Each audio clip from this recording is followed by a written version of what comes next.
ഓസിനെ കണ്ടപ്പോ ഫസ്റ്റ് എന്താണ് തോന്നിയത്? ചെറ്റ അഹങ്കാരി. ശരിക്കും കള്ളനാണെങ്കിലും ഉണ്ടല്ലോ, ഒറ്റയടിക്ക് സത്യം പറയും. How many kids do you want?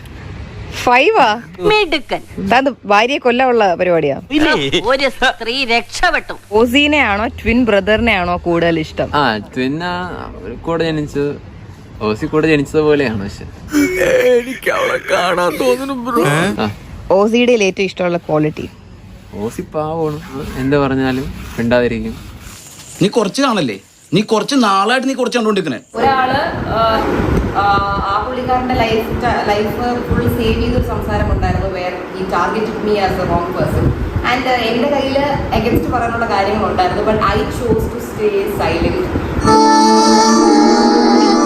How do you react to negative comments?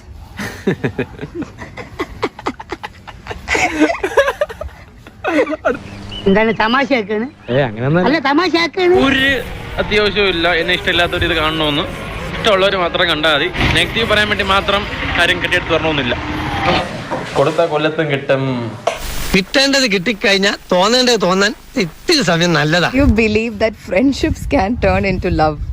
നല്ല ഫ്രണ്ട്ഷിപ്പ്, നല്ല ഫ്രണ്ട്സിനാണെങ്കിൽ ലവേഴ്സ് ആവാൻ പറ്റും. നല്ല ഫ്രണ്ട്സിനാണെങ്കിൽ ലവേഴ്സ് ആവാൻ പറ്റും. ഒരക്ഷരം പോലും തെറ്റിയില്ല. I believe in karma.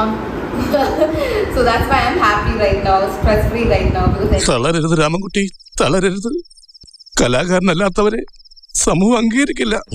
പക്ഷെ ഒരിക്കലും ലവേഴ്സിന് ഫ്രണ്ട്സ് ആയിട്ടിരിക്കാൻ പറ്റൂല എന്നാണ് എൻ്റെ ഒരു തോട്ട്.